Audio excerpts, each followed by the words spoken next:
They love it, they embrace it, and they see how powerful it can be. I give them small projects to begin with so they can see how effective it can be. And then as they get into the larger problems, it becomes even more important, because that's when things get much more complex. There's much deeper market research that might have to be done in a problem, and they understand that's just where they are in that process.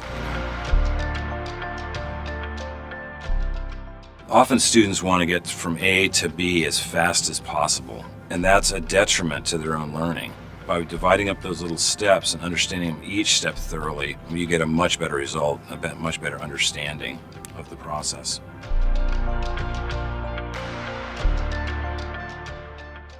I think a lot of teachers certainly want to meet the requirements of the schools that they have to teach for, but you can do it in a fun and creative way. It doesn't have to be a rigid exercise.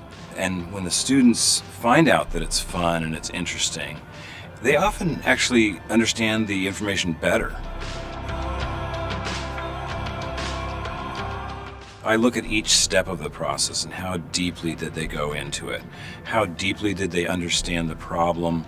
How deeply did they research what the problem was about?